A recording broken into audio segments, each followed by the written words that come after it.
Can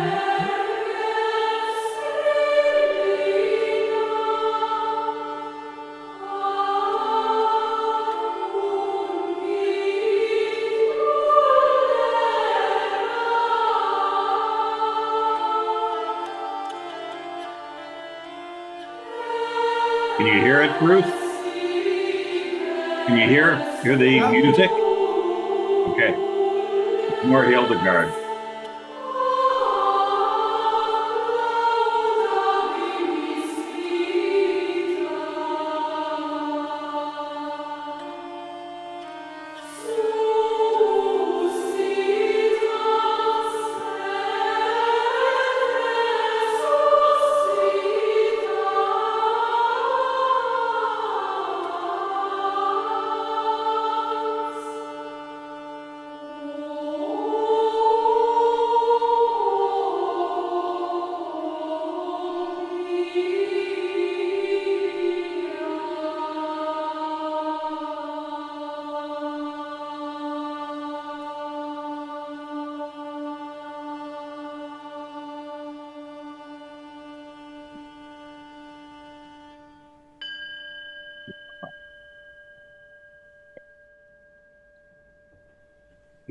There.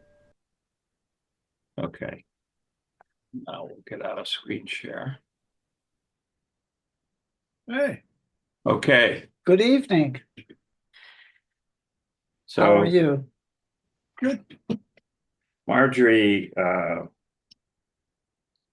felt she has a lot of extra material on Hildegard. Why don't you talk about this?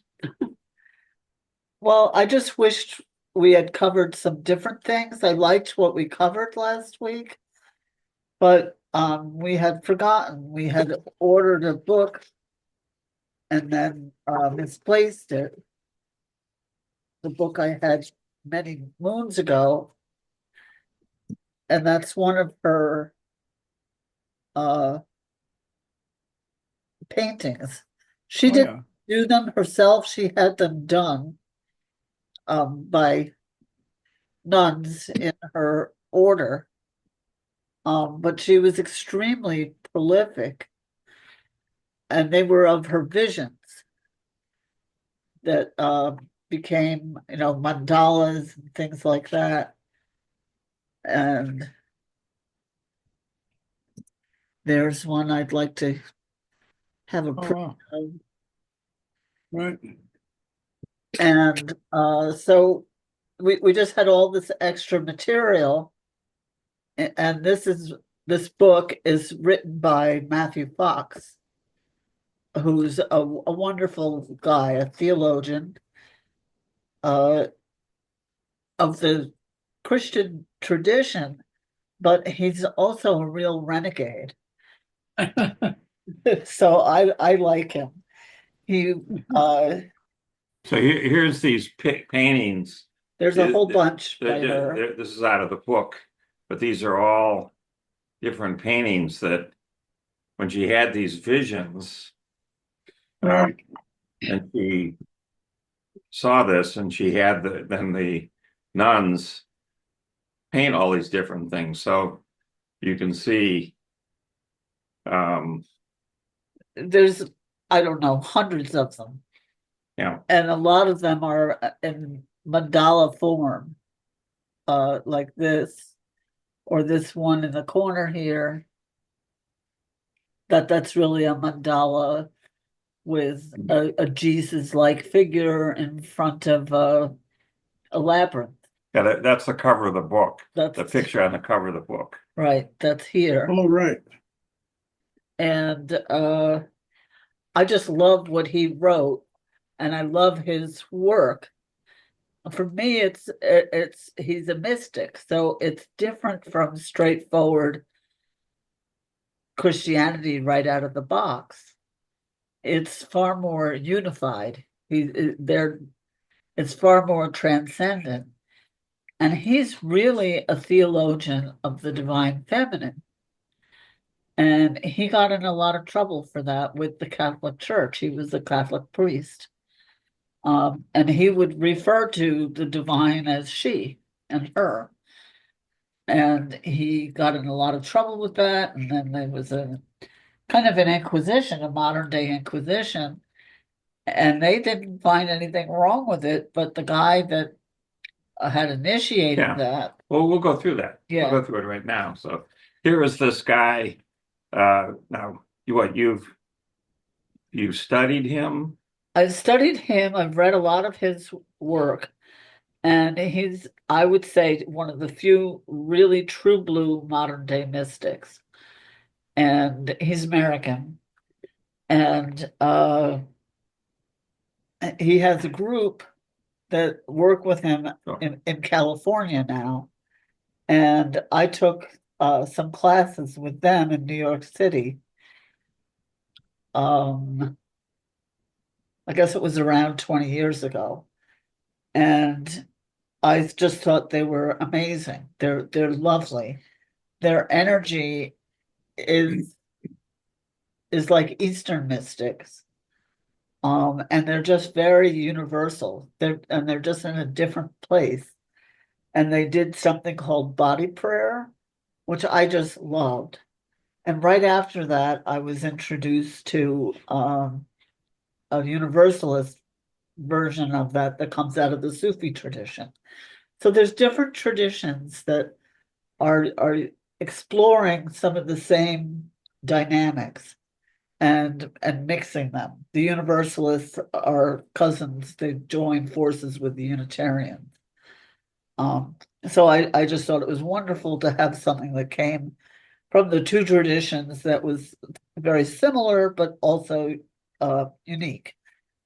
So that was a wonderful introduction to me for me to have to his work with some of his disciples in New York City who were giving a course in his work. If there was more of it available, I would study more of it. So He's we're written gonna share. 35 books. Yeah, So he's incredibly prolific. yeah, we're gonna listen to a little YouTube video for him. But he was born in 1940 in Wisconsin, so he's true blue American. That's probably, your age, right, Bruce? No, and he you'll see here he was in the Dominican order of the Catholic Church, and then ended up going to the Episcopalian. So in 1960, he entered the Catholic Dominican order, and he has a name Timothy James Fox, but they gave him a religious name of Matthew. Okay, so he received these master's degrees in both philosophy and theology from the Aquinas Institute of Philosophy and Theology. And later he earned a doctorate of spiritual theology, no less, summa cum laude, from this Institut Catholique de Paris, where he studied with Marie Dominique Chenu, who named the creation spirituality tradition for him. So this is what he's created. The creation spirituality concept is due to him. And there was a Catholic monk who steered him to study in Paris. And after he got his doctorate, he began teaching at a series of Catholic universities, such as Loyola University in Chicago and Barat College of the Sacred Heart in Lake Forest, Illinois, which is just north of Chicago. So, But just go. what? That's Thomas Merton is as good as it gets, in my humble opinion, of this tradition of mystics.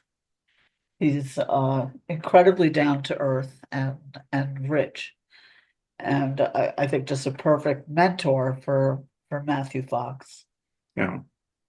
Well, you'll hear him talk, so you can judge for yourself. So, in '76, he moved to the Mundelein College, which is now part of Loyola, and he started this Institute of Culture and Creation Spirituality.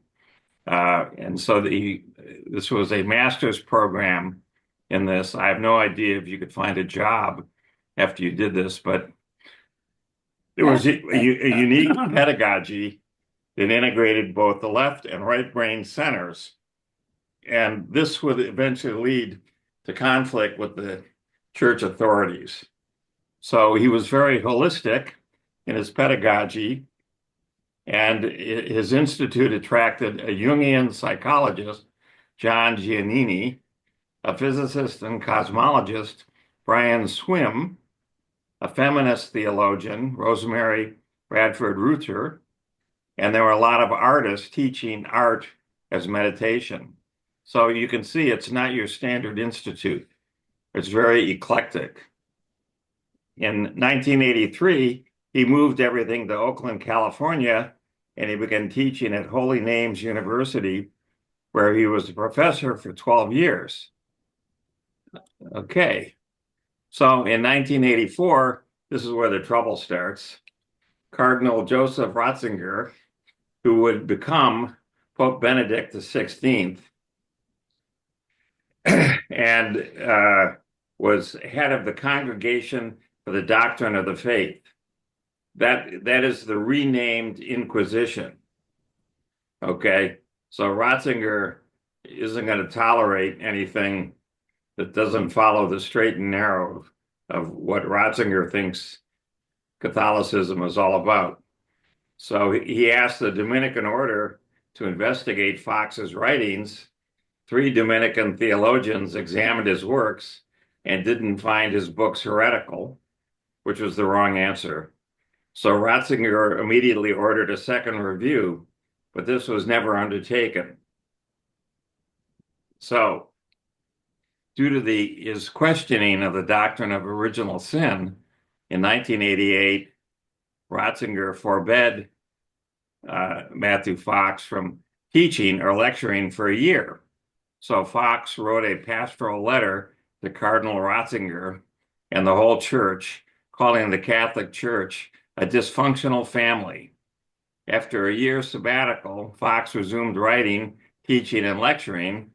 In 1991, his Dominican superior ordered him to leave his institute in California and return to Chicago or face dismissal.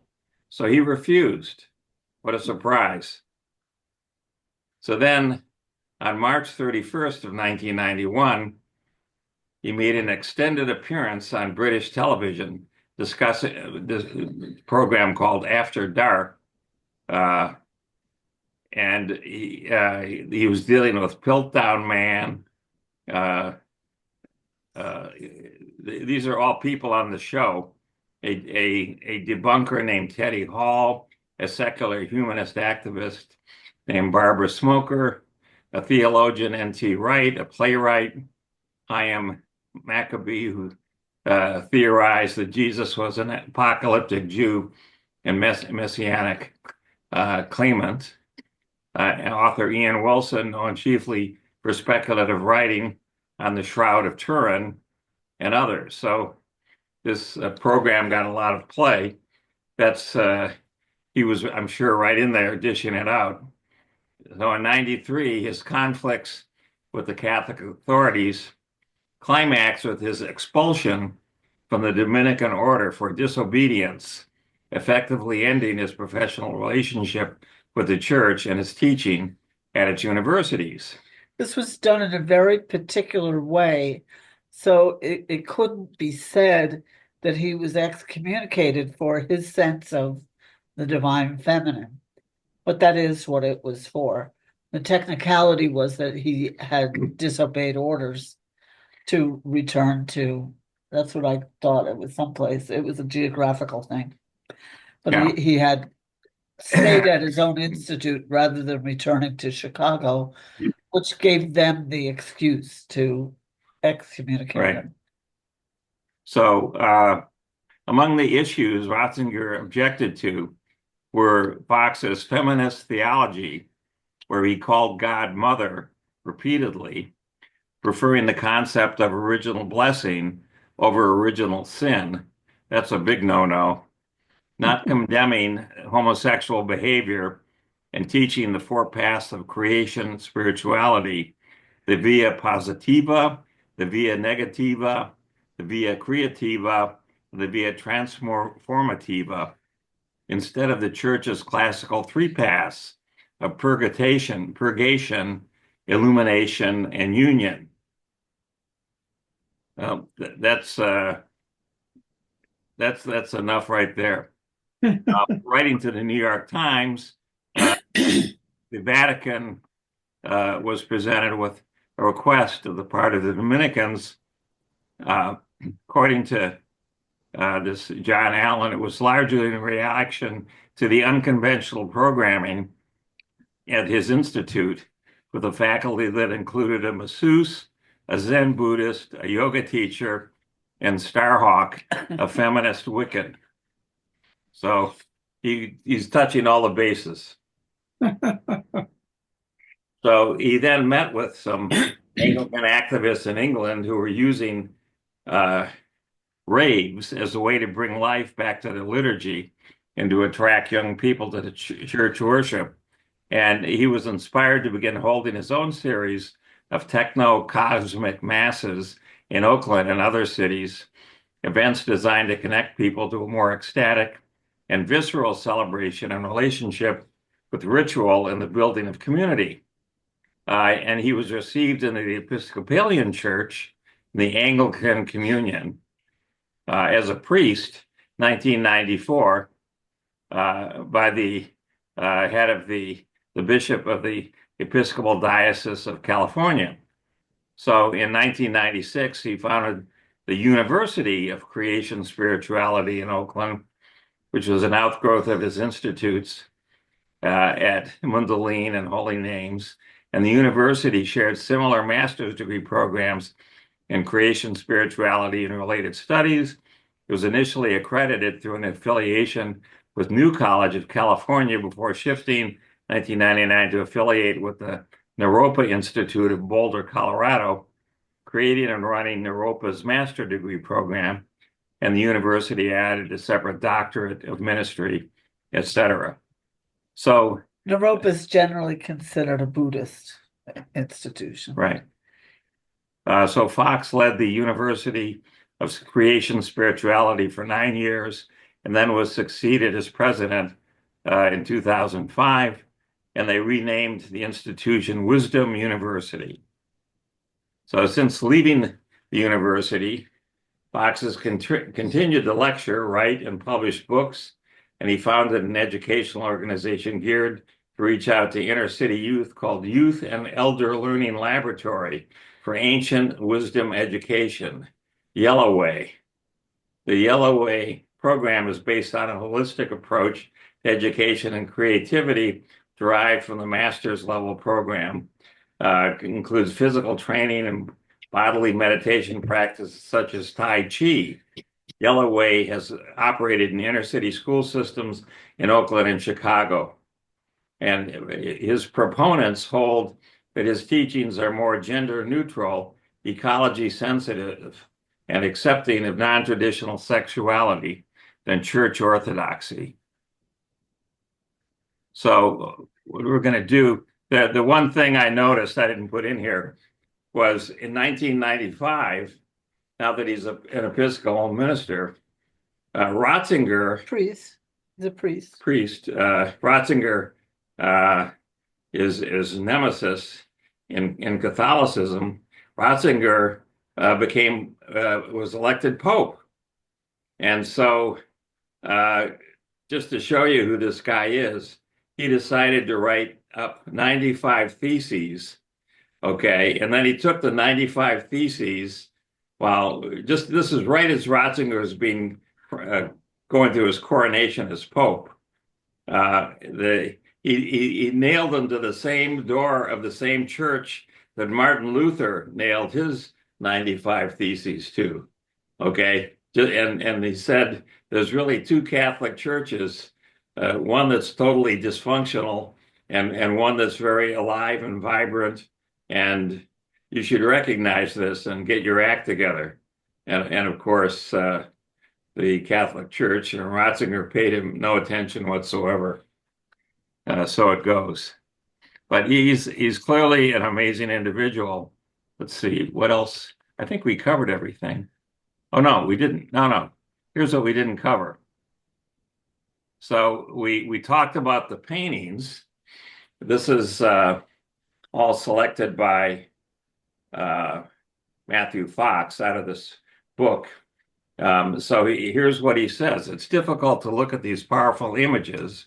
So here they are. Here's all of these images here. And you can see that, they're each unique. They're very different. So what he said was,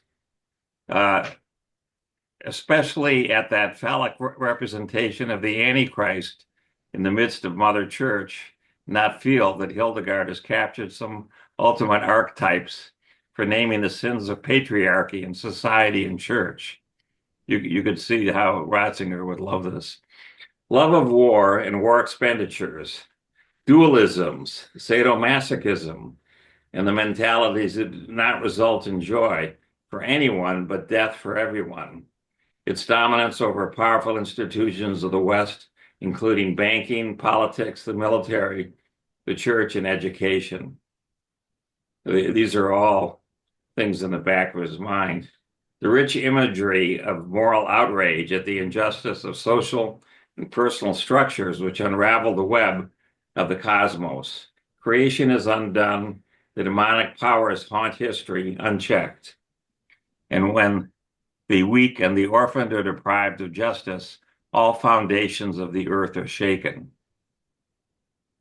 So we're just going to go through here a piece of this book where he dealt with veritas, which is, again, a word that was made up by Hildegard. There is no such word, but it's Latin for the greening of the trees and grasses, or the earth's lush greening. So do you want to do this? Okay. This is a chapter in the book that this is one of her main precepts that really speaks to me. And I felt that he would convey a better sense of the real sense of it than anything that we had tried to do before. So this is Matthew Fox's take on veritas, which means greening, kind of, literally. It's a kind of Latinesque word formation of her own for greening power. So he says that she says, all creation and humanity in particular is showered with greening refreshment, the vitality to bear fruit. And that's, I think, a really important, rich concept that she's bringing to bear, and that in that sense, we're created in the divine image as creators ourselves. Creativity and greening power are intimately connected. Greening love hastens to the aid of all. With the passion of heavenly yearning, people who breathe this dew produce rich fruit. We are to bear fruit that remains. That's from the Gospel of John. 15:16. The Holy Spirit is greening power in motion, making all things grow, expand, celebrate. Salvation or healing is the return of greening power and moisture. I love the way she just throws things in there like that. Salvation or healing. Her opera Ordo Virtutum celebrates this. Jesus is called greenness incarnate.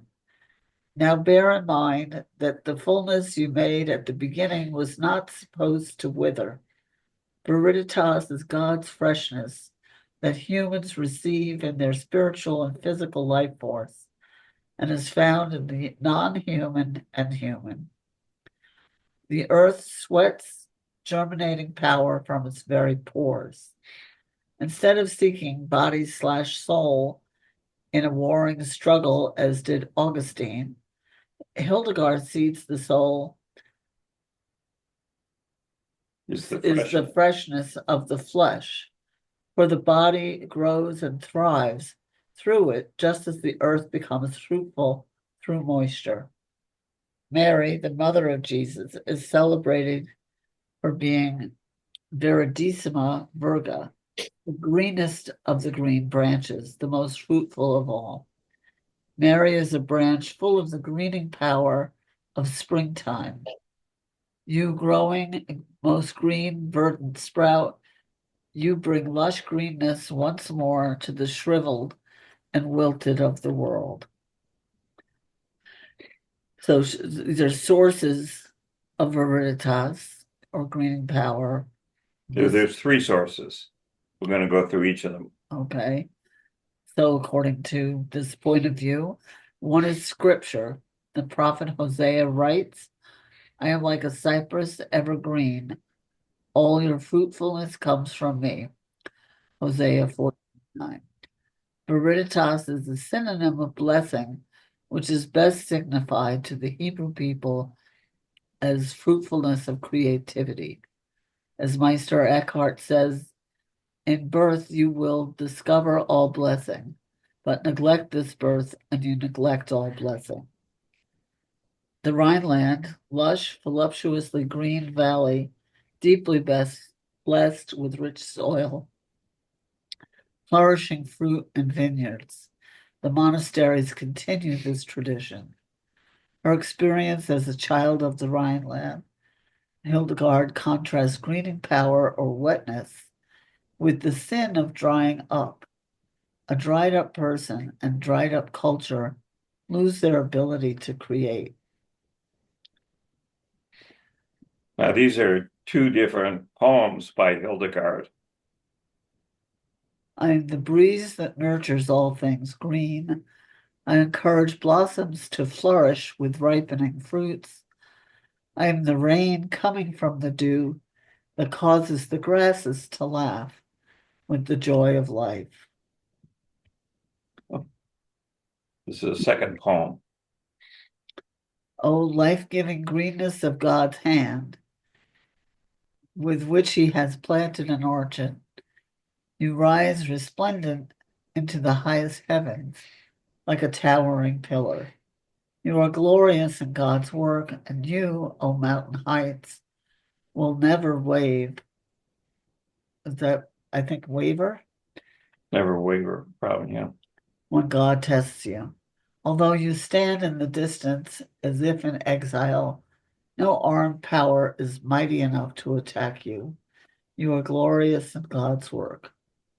So that's it. So now we're going to go, let's see, let's get out of this.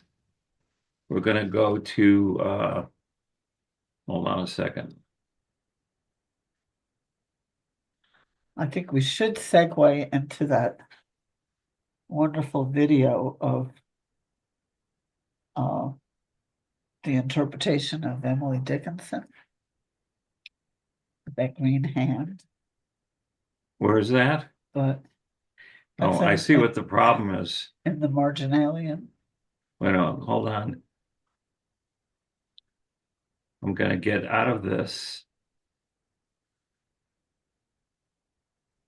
Close this.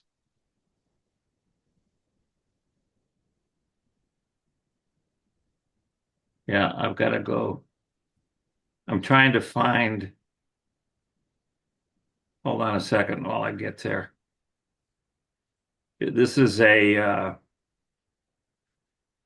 video, YouTube video, which is an interview of Matthew Fox.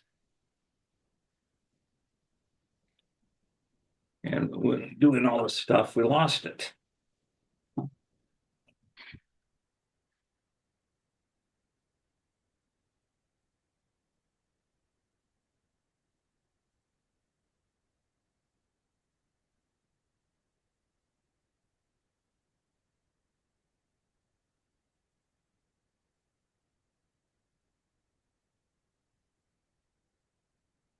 Hold on a second, we're almost there. Yeah, this I is think it. that's the one, yeah. Hold it, maybe we had it already.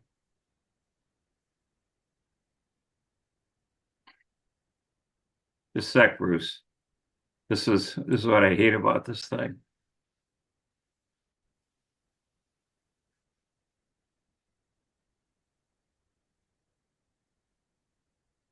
Here it is. Okay.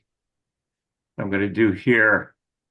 Let's take this down here to the start.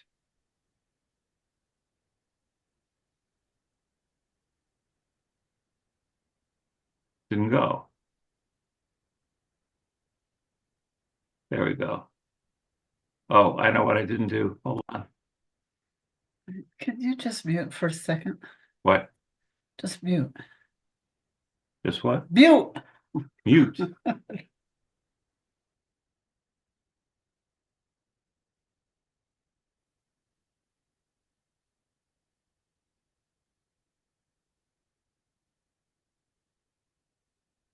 Speak live. I was videotaping.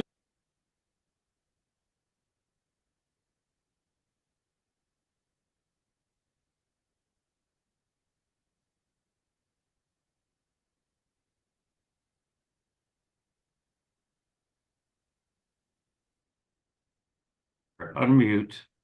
Share. We've got this and this.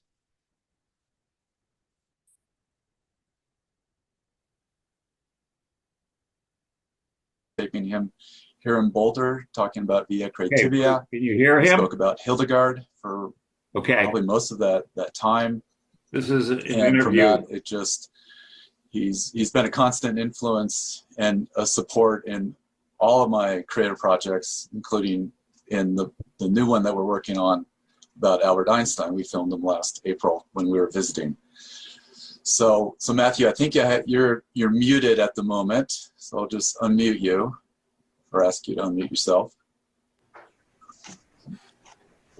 All right. So welcome to join us on this last day. I think you have a good sense of where we're at, and maybe the first question I would just ask you is, where does the word fiery light appear in Hildegard's work, and where did you first encounter it? Well, first, let me just say thank you to you, Michael, for your wonderful and trailblazing work all these years on Hildegard and other unruly mystics. And I want to wish happy feast day to all of these fellow travelers of yours. I was wondering if you have a lot of blisters, 12 days on the road, but I guess this is a new version of pilgrimage, and for that imagination, I praise you also. But it's an honor to be with these other lovers and scholars of Hildegard, and I'm very moved by everything that's transpired this morning. And it's really fun to see this priest talk about the cookies, Hildegard cookies and recipes and all that. And then this other priest who was a theology professor and so forth to say that he got into artist meditation or painting late in his life, thanks to Hildegard, and this beautiful story from Australia. So anyway, what you've gathered here, Michael, deserves great praise. And it's very much in the spirit of Hildegard, not only because you're talking about her, but because you're part of a new and a more ancient understanding of what learning and education should be about, that it includes pilgrimages, physical ones as well as online ones. It includes art and creativity. I mean, one thing that amazes me about Hildegard is her first book, and I have this beautiful German edition I've had for years, and they did a marvelous job of reproducing and so forth.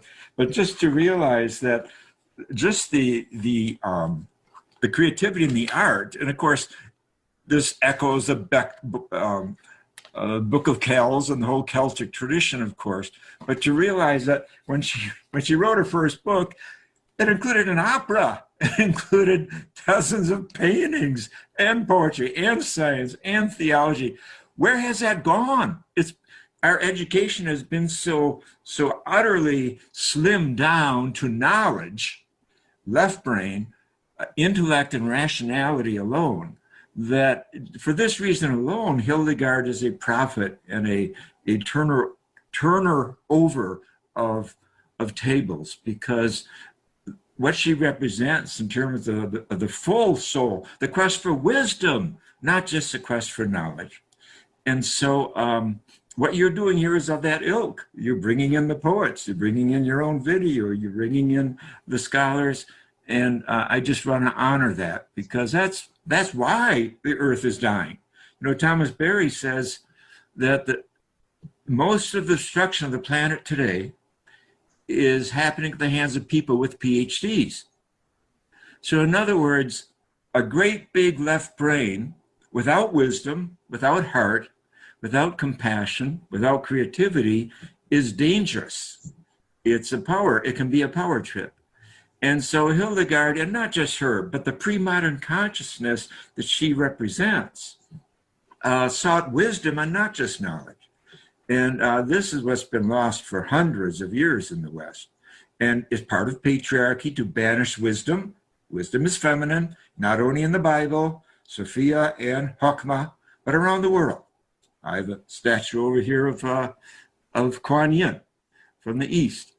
So what you're doing is in that tradition of wisdom teaching. And so I just want to honor that. That alone moves me, and it's been part of this hour we've already spent together. And I honor that. We can't do wisdom without art. And Hildegard said that. She said there's wisdom in all creativity. Now, the presence of light, well, you know, the very word illuminations, which is her generic term for her paintings, indicates that she talks often about this experience she had of living light. That's just a marvelous archetype.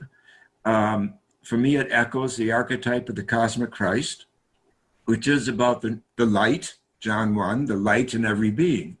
And today's science tells us that there's light waves, photons in every atom in the universe. So the macrocosm of the universe, and of course, Genesis 1 begins with light. But so does today's scientific story of creation, beginning with the fireball. So that light becomes incarnate, it becomes very personal to us. Now, let me say, I'm in Northern California, and we've been through hell the last 3 weeks at least with these fires and the smoke. We have not seen the sun for over 25 days. One scientist has said that breathing in this air today that's around this area in the west of the United States is equivalent to smoking 25 packs of cigarettes. So everything Hildegard warned us about how creation, God will allow creation to punish humanity, is happening in real time. And this is just the wildfires here. Of course, last summer, Australia went through this. And of course, also in southern United States today, there are these recurring floods and hurricanes and the rest. So her creation-centered mysticism could not be more appropriate for our time. But it's not just about experiencing bliss in the light.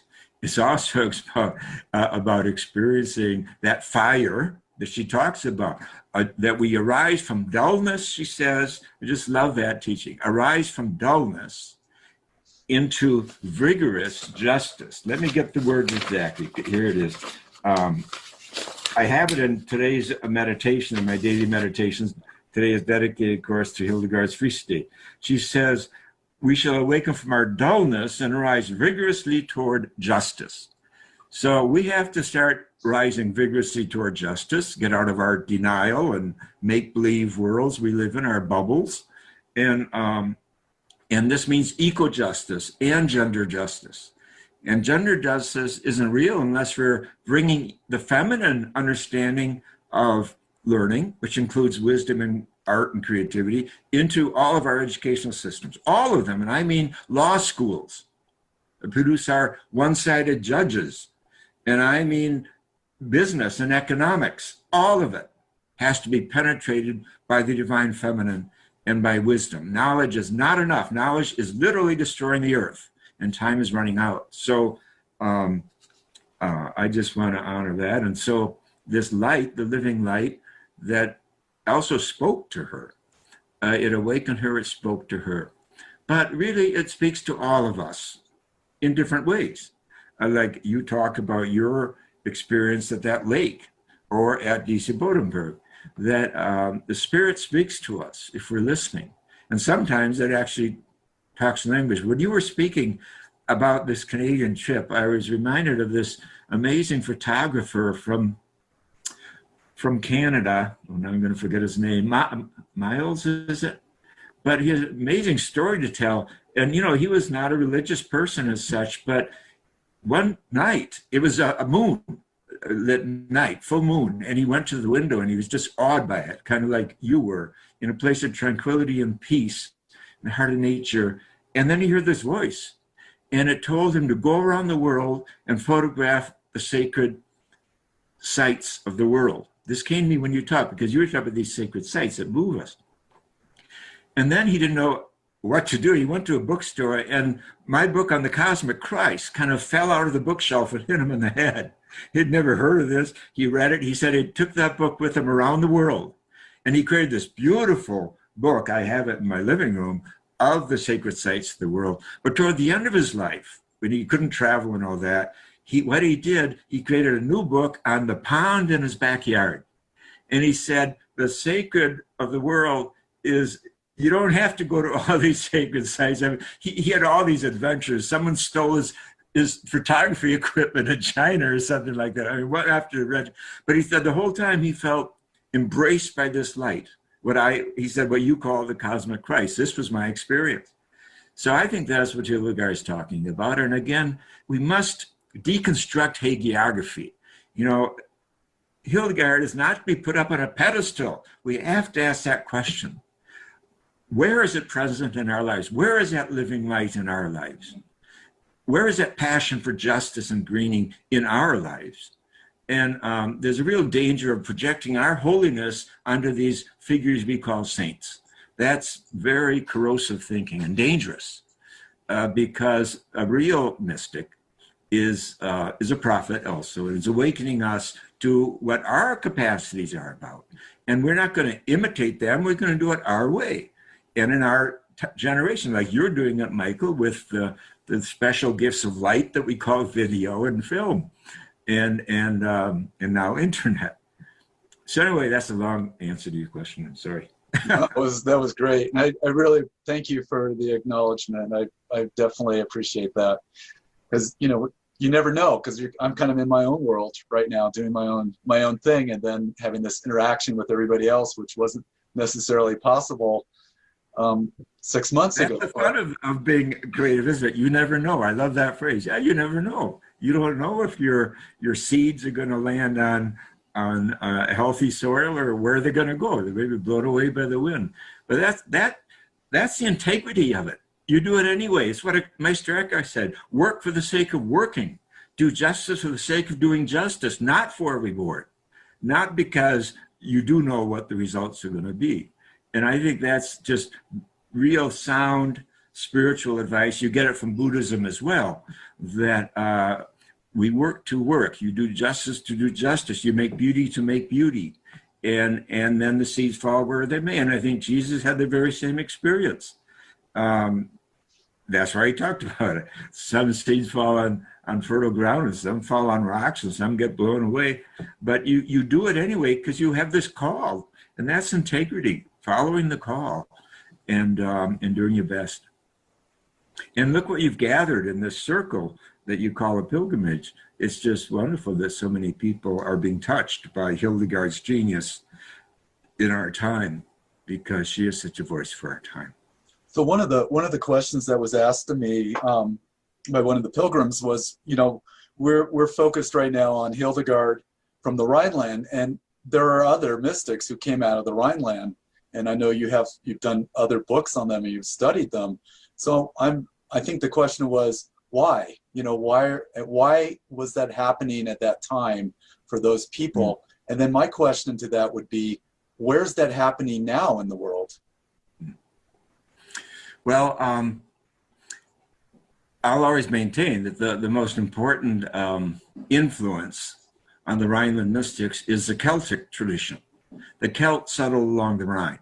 They settled in northern Italy, so they gave us St. Francis. They even settled in northern Spain and gave us St. Dominic. And we know that because Dominic had red hair and a red beard. And so he was part Celtic. So I think we owe a lot of this to the Celts. And the Celts, remember, did not get their theology from St. Augustine, who was the champion of dualism and guilt-ridden for his sexuality as a young man that he never got over. He dumped on the rest of us.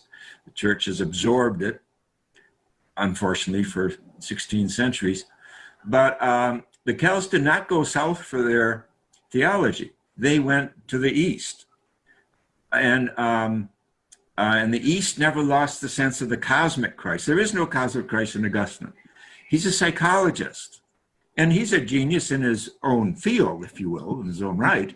But he leaves out the cosmos. Creation is not important to the dualistic fundamentalists. And of course, Augustine has one great Catholic historian said, a lightning rod for right-wing movements for 1,600 years. And that is because fundamentalism is based on dualism, and it's based on fear of the feminine and the yearning to control the feminine. And but the Celtic tradition, of course, it was nature-based before Christianity came, but it kept its nature basis and the sense of the cosmic Christ. Never lost it, really, although when the Southern Church, if you will, invaded Council of Whitby and all that in England, it was, they tried to control it. But, and of course they succeeded. And then Jansenism in the 17th century really cemented a new dualism in the Irish consciousness. But the point is that's what Meister Eckhart, Hildegard of Bingen, Francis of Assisi, Thomas Aquinas, Albert the Great, who all studied along the Rhine and Cologne and so forth. This is what they have in common. I think that Celtic basis, and of course the Celts are related to Hinduism, to India. And so many of the themes you find in Hildegard and Eckhart, for example, about birthing. Birthing is so important to Eckhart. Eckhart says, what does God do all day long? God lies in a maternity bed giving birth. Well, that's something, isn't it? That the universe is a manger. And of course, this is today's science. We now know that there's a new star being born every 15 seconds. How different this is from modern history and science that taught us that the universe is a machine. And so we shut it down. And so we lost Father Sky as an archetype. And men went crazy. And they're still crazy. And because they no longer could connect to something vast and sacred like the sky. And of course, so the point is that that many of these great themes we find in Eckhart, for example, and Hildegard too, are derived actually from the Hindu tradition, which is very strong in the themes of birthing, very strong in the themes of art as meditation and creativity. And the great Hindu scholar, Coomaraswamy, through whom I met Meister Eckhart. I didn't get Meister Eckhart from any Dominican teaching. I never heard his name once in 14 years of being trained as a Dominican. Of course, he was condemned. But Coomaraswamy says reading Eckhart is like reading the Upanishads. There are whole sentences in Eckhart, he says, that feel like they were translated from Sanskrit. And it's like reading the Upanishads. Now, Coomaraswamy, by the way, knew 35 languages. And but he recognized an Eckhart like that. In his important book written in the 30s on nature and art, he has a whole chapter on Eckhart and says these things. It's just amazing. So what's this Coomaraswamy, this Hindu, why is he all excited about a Rhineland mystic? Well, because Eckhart ingested the truth of the Holy Spirit, a whole theology of the Holy Spirit as co-creating with us in everything we do. So that's where it comes from. Now, I got into Eckhart, again, not through academia. When I was in Paris studying for my doctorate, the professor, who I loved a lot, history of spirituality, he only spoke briefly about Eckhart, and what he said was strange. He said Eckhart only has a via negativa. Well, it's true that Eckhart's via negativa is as rich as you can get, the epiphatic divinity. But when I started, when I got into Eckhart, is because I read Coomaraswamy. And I had whole sentences from Eckhart in Kumaraswamy's book. I had just written in an article I'd written on sacred space and sacred time, and I couldn't believe it. What's this guy, this Dominican, this ex-Dominican, this, and I are saying the same words? And so that's when I discovered Eckhart. Then I had a car accident. I had an operation, and Eckhart came to me during my operation when I was unconscious. And we were walking together on the beach without saying a word. And it was the most transcendent experience in my life. And I knew that Eckhart and I had a destiny. And that's when I really threw myself into him and was thrilled, because I was writing a book on compassion. And I was getting very depressed that so few Christian theologians through the centuries had written about compassion. They wrote all these books about contemplation, climbing up contemplation. And I found so little on compassion. And then I found Eckhart. He wrote a whole long exegesis of Luke 6, be you compassionate as your God in heaven is compassionate, and a whole treatise on the Our Father, which is all about compassion and justice, and all these other sermons on compassion. So that's a little of my story about how I found the Rhineland mystics. And it's Eckhart who led me to Hildegard. It was Eckhart who led me to Hildegard. I kept saying to myself, reading Eckhart, there's a woman in here someplace. There's this feminine energy. Where is this coming from? I knew that Eckhart was indebted to Aquinas, who was alive when Eckhart was alive. He died when Eckhart was about 15. But then I got to Hildegard, and I was thrilled. And the first person, I couldn't find anyone who knew anything about Hildegard. The first person was Tom Berry. The very first time I met him, we went walking together, and I mentioned, I'm working on a book on Hildegard's Illuminations. Oh, he said, and then went on and on about Hildegard. He's the only one on the earth that I had met who knew Hildegard and loved her as much as I did. So that was my opening to my pilgrimage with Hildegard, which has been going on for about 45 years. So just thinking about the idea that there was this energy that connected these people from the Celts, and I'm thinking about back right now in our country, in our world currently, do you know, and because of what you're doing, can you share with us some other people that are really doing some good work right now? Well, My teacher. absolutely. I want to make a special connection to Hildegard and the Rhineland mystics, the creation mystics, to the Native American tradition. Because the very first time I translated Hildegard for class, very time I shared her with a group in class, I read this poem of hers. I'm the one whose praise echoes on high. I adorn all the earth. I am the breeze that nurtures all things green. I encourage blossoms to flourish with ripening fruits. I'm led by the Spirit to feed the purest streams. I am the rain coming from the dew that causes the grasses to laugh with the joy of life. I call forth tears, the aroma of holy work. I am the yearning for good. I'll never forget what happened. I read that. First time ever that I lectured on Hildegard, and a man spoke up. He said, I've been living on an Indian reservation for 15 years. I'm 26 years old. That lady you just quoted sounds exactly like the medicine man on the res who was my spiritual director the last 10 years. It blew my mind. I said, what? Hildegard, a 12th century German, a Benedictine? Sounds like a late 20th century Native American healer. And it just blew my mind wide open. And of course, it's a question I've been carrying then for 45 years. And of course, it's obvious.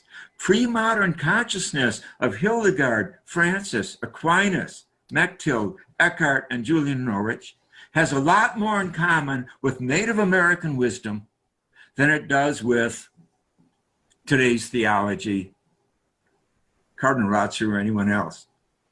Although Pope Francis is trying to get back to it. Because it begins not with the human. That is so modern, to begin with the human, which is to say, to begin with sin. It begins with cosmology, with the universe. Aquinas said, and I quote, the most excellent thing in the universe is not the human, it's the universe. And we're all here to serve that.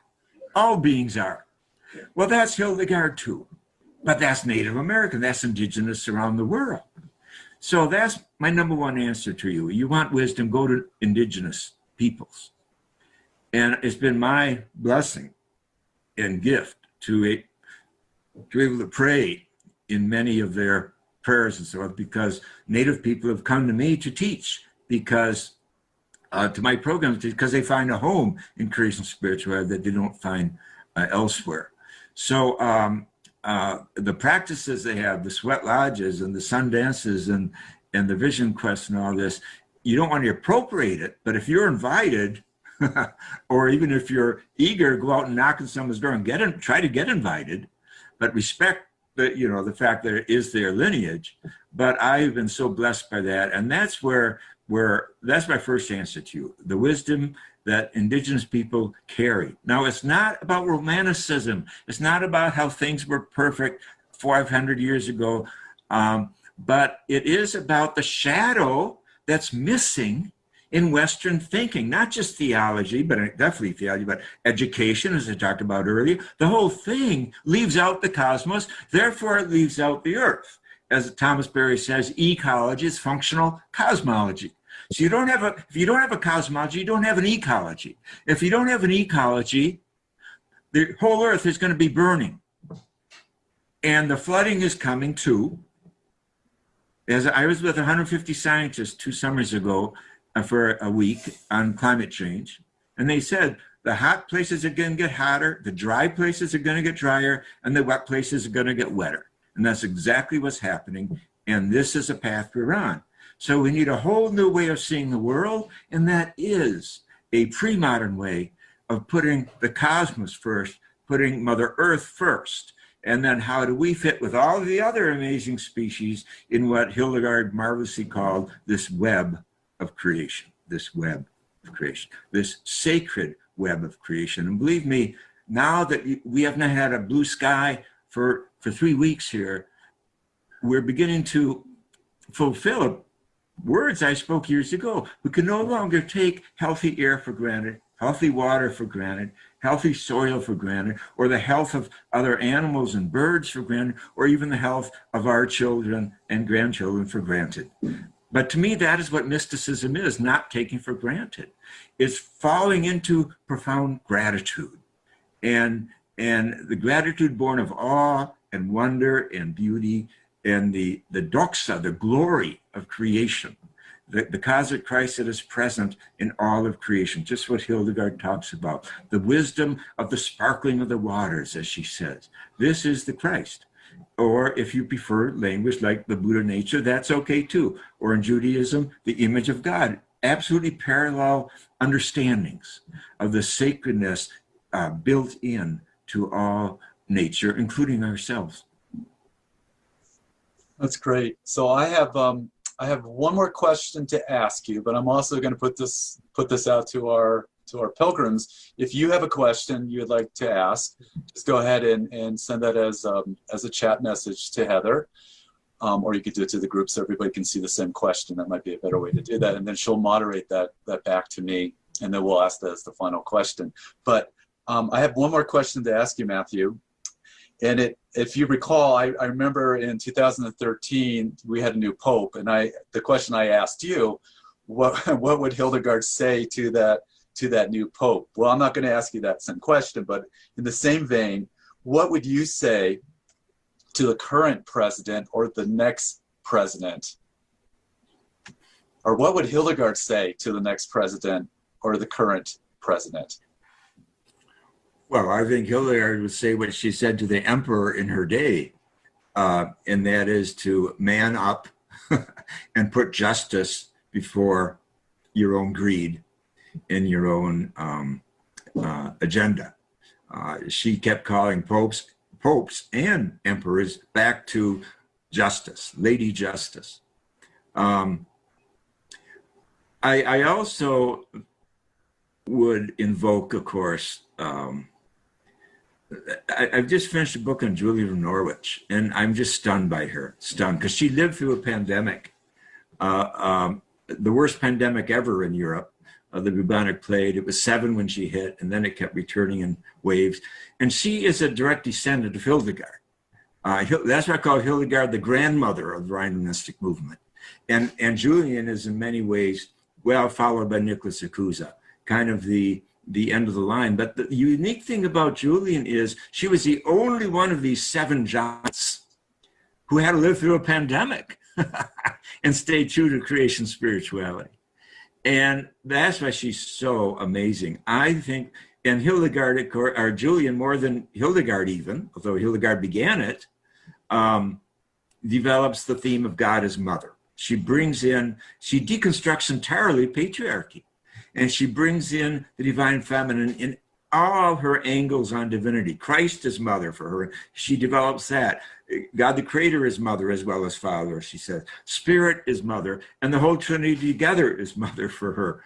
So it's everywhere in her thinking. And non-dualism, she talks so much about sensuality and spirituality, sensuality and substance, and about God in nature. And God is nature, she says. So all this is you see, Hildegard is not standalone. She is a lineage, part of a lineage, but she's this great champion at the launching of the great 12th century Renaissance. But of course, this lineage goes back to Benedict, but also to Jesus. All scholars agree today that Jesus was from the wisdom tradition. And it's in the book of wisdom that it says, and I quote, wisdom is the mother of all goodness. And that really is a metaphysics of Julian of Norwich, who talks about God as the goodness in all things. So this is what we have to get our presidents back to, and our popes and everyone. And Pope Francis in his Laudato Si encyclical does a good job of this. And this is what I mean by original blessing, for which I was condemned by 2 corrupt popes, utterly corrupt. The facts are coming out. But the truth is that original blessing is precisely that. The first page of Genesis, it was a blessing. You know, the first page of the Bible is all about cosmology. But how many schools or seminaries, schools of theology, are studying cosmology today? So this is how the Bible begins, that cosmology, all these things happening, light is first and all that, and it's all good, and then humans come in, and we're very good. Everything together is very good. And Hildegard uses the term original wisdom, and Aquinas uses the term original goodness. I use the term original blessing and got expelled from the Dominican order after 34 years for doing that, etc. So that just shows the intellectual corruption of our time. And of course, those 2 popes for 34 years killed theology in the West. And that's just not my idea. I ran into a professor from my alma mater, the Institut Catholique, years ago when I was doing a dialogue with the scientist Rupert Sheldrake. And she said this could never happen in Europe today because these popes have killed theology in Europe. So, that's where we're at. But when theology dies, well, spirituality can rise. And I think that's what you're doing, Michael, and I think what these pilgrimages is about. And this is a great interest in spirituality today, including ecumenism, the wisdom of the East meeting the wisdom of the West. And so that's why there are so many sources like Thich Nhat Hanh and the Dalai Lama and great wisdom from the East that is emerging today, and science itself. As I say, there are a lot more scientists today who are mystics than bishops.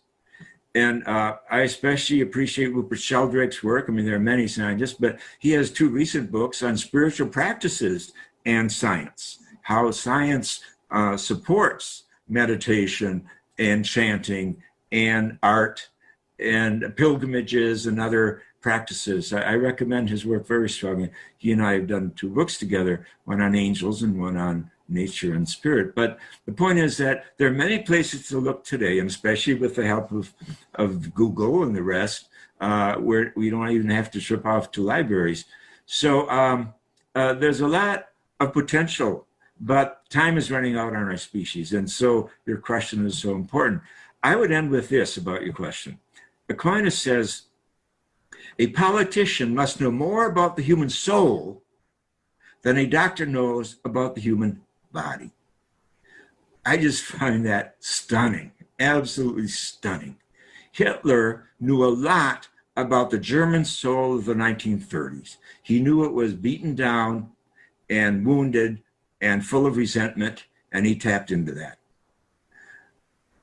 I think that the current person in the White House has a similar charism, if you want to call it that.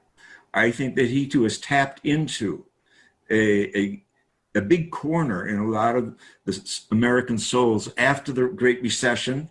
The people you might see at Main Street who helped bail out Wall Street. Wall Street, of course, is now flourishing again. And Main Street is in many respects still deeply, deeply wounded. So he's tapped into resentment. Now, to me, those are two politicians that are very negative. But Aquinas' principle applies to them. Now, I think if we talk about a great president, like, say, Abraham Lincoln, or maybe FDR, or maybe you felt that way about JFK, these people tapped into the human soul of America and called forth a greatness, called forth a generosity and a commitment to justice, or keeping the Union together and so forth, and taking on slavery. So I think that's at the heart of things. But if you have a leader who only goes for the darkness and the shadow in the human soul, you're in a very precarious situation, which is what we're in today, of course. So that's kind of a bottom line for me when it comes to politicians that and leaders, that they need an inner life too. And again, hail to Hildegard, who dared to attack the emperor, whom she had met actually, and the Pope, and tell the Pope, you're surrounded by wicked people, and evil is taking over your papacy, do something. And she always returns to the topic of justice. So that's the bottom line. And Aquinas, tremendous, he actually invented the term common good. He brought the term common good from Aristotle 1,500 years earlier into the mainstream of legal thinking in the West. And for that alone, and of course you talk about common good and law, that law is not law if it doesn't serve the common good, and common good and justice. Justice is a test of common good. So he has an incredible, profound understanding of politics and spirituality, like few other people ever. And but he's not been given credit for that, because, to be honest, most Thomists have gone off into rabbit holes of scholastic questions that have nothing to do with the lives we live. But Aquinas was amazing, and his emphasis on conscience and consciousness. So all these mystics that I think Hildegard inspired. And Aquinas uses the word veritas, and he actually footnotes Hildegard on a few occasions, not real often. But there's no question that he knew about Hildegard, and he did make touch with some of her teachings.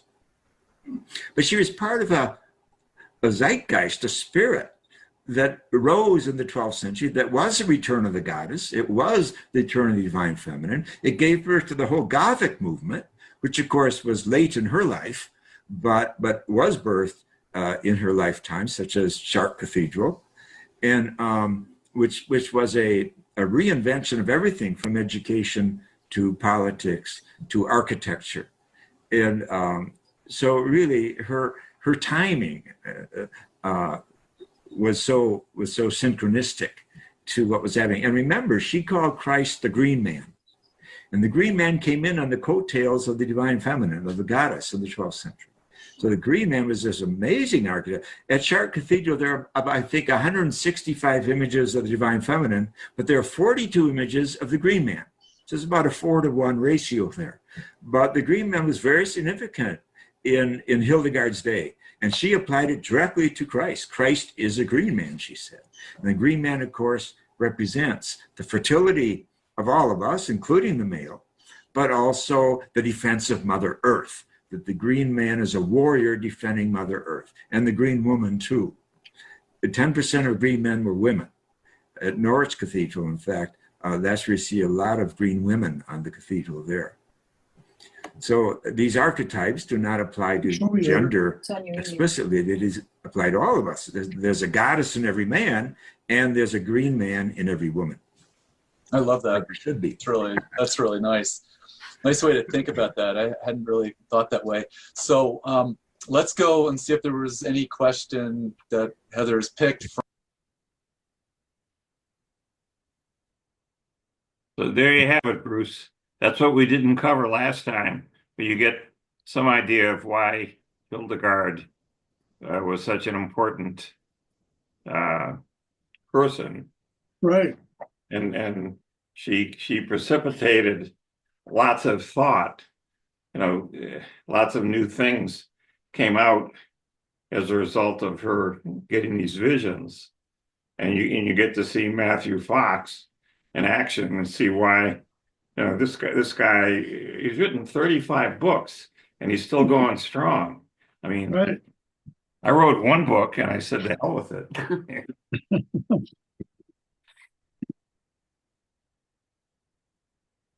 What do you want to say? Well, I like where he just wrapped it up a lot. It was also that time period. It was also that point in history and the Gothic movement and Chartres Cathedral and the labyrinth and all of that. It was very, very rich at that time, and it was a kind of a renaissance of all these principles that we act as if the Middle Ages were just dark, and that the medieval time is just nothing but the plague and these wars. But I think there was something alive then that was killed in the age of so-called reason, that we lost touch with a kind of celebration of aliveness that is just very visceral, and that's what her term of viriditas is about, this visceral sense of aliveness that I think was captured in the cathedrals. And Chartres Cathedral is just like a reflex chamber. It's this amazing energy in there, and it was a technology that they were very conscious of, and we've lost at this point.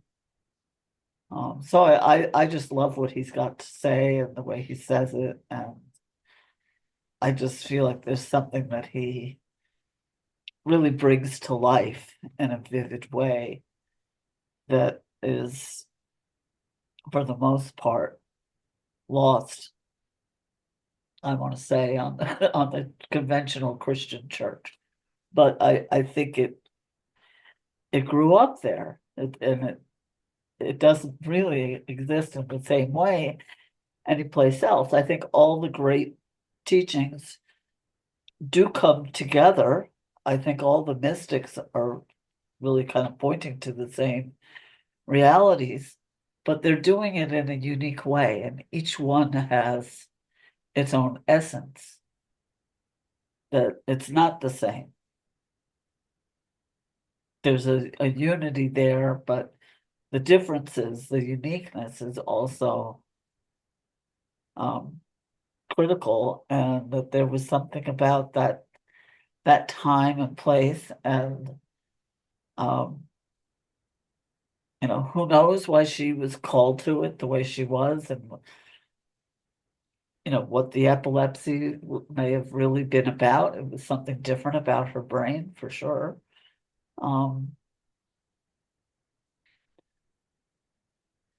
But she was a scientist. She wrote about medicine. She knew a lot about the medicine of the time, which were herbs. But she knew how to use them in practical ways. And she wrote a lot about nature in a sort of cataloging way of kind of inventory, and sorted it all in a very disciplined way that it was unusual at the time. She wrote some of the first nature, uh, I don't know what to call it, like an encyclopedia of nature. And with all this poetry and music and the paintings and all of it together, um, is such a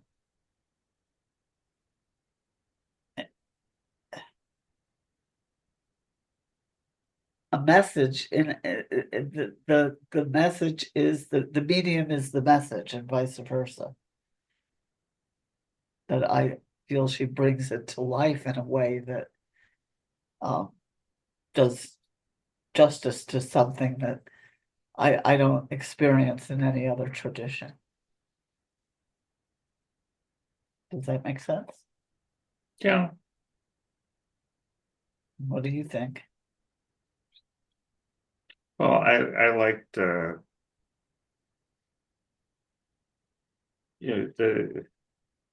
she thought so much outside the box. Okay, what she was doing, and here she is a woman, and everything is male, male, male, male. So she had to go up against some really tough cookies to make herself heard, and yet not be embittered by the whole thing along the way. And that's what Matthew Fox, he keeps talking about, God is a woman, which doesn't resonate too well with Rome. So I loved what he said about the green man, that there's, like seahorse dads, that it's not a gender specific thing necessarily. Both can be, it's a nurturing energy that can be either or both.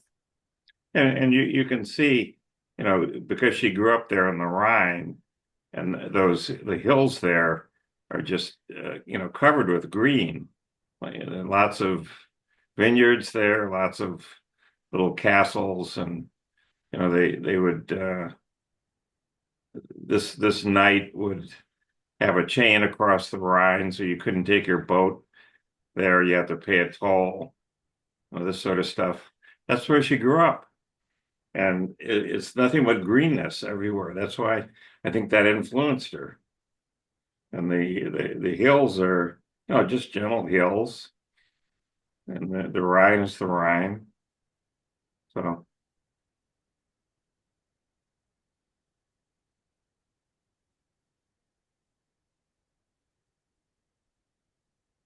Any other thoughts, Bruce? We didn't cover this. Marjorie was right. I thought she's too important a person to give a short end of the stick. She actually, we captured what she did, but this gives you much more the real meat of Right. he was impacting things. So I'll let Bruce say something. No, that's okay. I mean, he talked about a lot of things that I don't know that much about. So it's sort of out of my experience. well, just as one example, he cited this Eckhart Tolle, who was a German priest, especially during the Nazi era, and he spent a lot of time trying to, for example, get Jews out of Germany. But he came to the U.S. in part so he could get some support here to have a place for the Jews to go to. And he was actually in New York City, and he went to a bunch of different churches in New York City, and he just gravitated going to Harlem because they have these incredible spiritual services, with bands going, and they're there for 2 or 3 hours, singing songs, just really rocking and rolling, and he loved it. He said, "This is what it's all about. I'm glad to see that religion isn't dead in the United States." No, then he went back to Germany, and that was the end of him. So Right. that's just one example of what he threw out there as an example of Tolle was very much in the same. Eckhart Tolle was very much like Hildegard, very much thinking outside the box. Right. So you want to call it a night?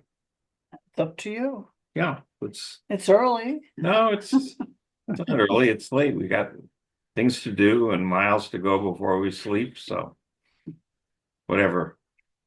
We'll see you next week, Bruce. Have a good. Okay. Enjoy. Bye-bye. Bye.